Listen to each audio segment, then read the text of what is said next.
What's up, everybody? It's John Sports Arts and Collectibles coming to the brand new video. We're at a newer Fleatique, Miller's Crossing. They have a location out in Irwin, Pennsylvania. This one's near downtown Pittsburgh. And here we go. Let's take a look at what we can see today. It's pretty cool. You got, those are old video discs. Pretty sweet stuff. A lot of booths, a lot of vendors in this Fleatique. Lots of cards. We'll get to those shortly. No wax boxes that I could find. Comic books, a couple different really nice comic book vendors. And you can see definitely a nice variety. And I'll have to go back again and see what comic books I can find. I had about an hour to spare inside this location, so lots of tchotchke stuff, antiques, all kinds of cool things. There were some vendors filling up their booths. Nice staff there. Highly recommend this place. If you don't want to make the trip all the way to Irwin if you're in the Pittsburgh area, go check out this location. And I will definitely be going back there. Let's see. What else do we have here? Swing around. Let's keep going here. Another booth, just kind of randomly filming things to see what I might find. Now this is a vendor called the Honey Hole Emporium. And you may have seen his booth that he's had on other flea market Fleatique videos from another YouTuber on here that has gone to these kind of places. And he had some interesting things. I actually picked up a few singles here, which we'll add to our auction, but there wasn't much else. I mean, there were some singles. There definitely were singles. $1, $2, a little bit of vintage. He didn't have any real. He had some wax packs, but it was like Fleer Ultra and some other wax packs. This is another vendor that had some sports cards, and I ended up picking up a pack here, which we'll showcase at the end, and a lot of starting lineup figures there. There's the selection of the wax stuff. It was a lot of overproduced years. Another comic book vendor right here. Pretty nice little booth. Some nice books. Was that Nova? Is that Nova? I don't know if that's Nova number 1. They're on the shelf. Older books, modern books. Pretty cool stuff. Just a random vendor right here. Just wanted to showcase a few things. Items. Definitely worth a trip if you're in the Pittsburgh area. You want to check this out. This is Clash. Give them Enough Rope album. Great record. Clash, one of my favorite bands. Killer English rock band, alternative rock band in the 70s and 80s. Cool stuff there. Nice booth. And they had some singles here. There's like a Deion Sanders rookie, but a lot of I didn't go through that little case of those cards that closely. I just grabbed a couple of them and moved on. The price seemed okay. I will say that I was the only thing that there were trading card booths as you could see, but there wasn't a lot of things that struck my eye, caught my interest. There's another vendor right here, and this is probably actually the beginning of me walking in, and I think I have these clips backwards. This is probably one of the first ones, and there was music blaring, so I was kind of trying to film pretty fast and move through to the back where it was quieter. It was Elton John blasting over. They had the radio going, and you probably heard some radio ads and some of these previous clips of this little part here. So continuing on, moving a little bit fast in this one. I apologize for that. So the clip should have been in the opposite order. This stand was all Hot Wheels cars. Pretty nice setup if you're into Hot Wheels cars. One of those booths, too, had a 1983 Topps football pack. I probably should have picked that up. Well, they were asked for $20. So the prices weren't that great. when it came to the trading cards. They definitely were going off of eBay prices. So trying to find some deals. I mean, you definitely have to hunt through this place to see if you can find any deals in this Miller's Crossing Okay, I'm Fleatique. back from Miller's Crossing Fleatique, new location. I must say I was very impressed with it inside, extremely clean. There are a lot of interesting items and a ton of booths. I didn't get the exact number of booths they have there, but it was nice. Nice staff that talked a little bit at the checkout.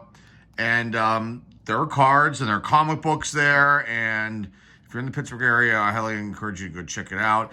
Now the prices, and Miller's Crossing doesn't have any control over this. This is like the individual, each person that's selling in their booths. I think the prices are probably, you're not going to find, in my opinion, with what I was looking for, cards and things like that, not too many deals. I didn't see any real wax boxes there at all. I saw that one football giant cards, but they priced at $20, and you can get that online for that or less on eBay. I did pick up one item. There wasn't a lot there for me to actually pick up that I really wanted. I mean, I looked through some singles and didn't really see much in the way of things that I might need for myself personally or for the card sale that we do. There was the one booth that had the packs. You saw the kind of a quick little snippet there. I bought a pack of this 1981 Fleer baseball. $10, probably a little bit higher than normal for this kind of pack. I think they go for between $5 to $8 on eBay, but then you factor in the shipping, you might be paying 10 or more. So I figured, well, let's open up something. Let's have something to open up here at the end, and not overspend on some cards or some product that I don't need, because there were a few things that were interesting, but again, the prices just made me say, nah, it's not worth it. Okay, so let's open this up now. Is this going to be a legitimate pack? That is the question. The back looks to be okay. It's just the question will be, and I'll be able to know right away once I see this gum, because the thing about this release, how do we get this open? Where's the flap? They sealed this somehow. I have to get the scissors. Hold on a second. Let's go grab the scissors. We'll keep the camera rolling.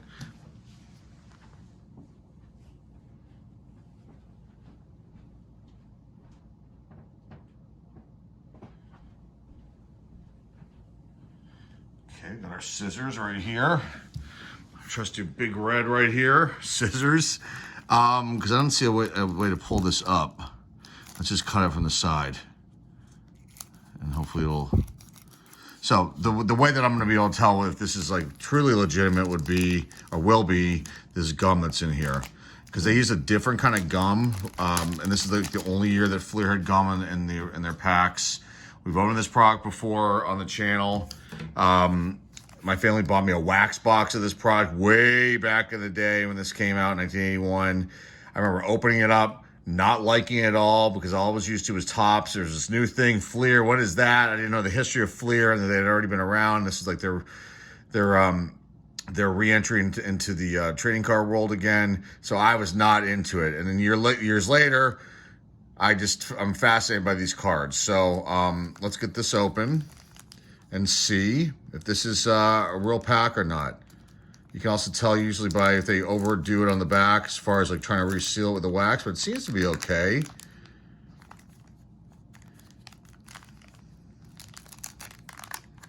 Seems to be okay.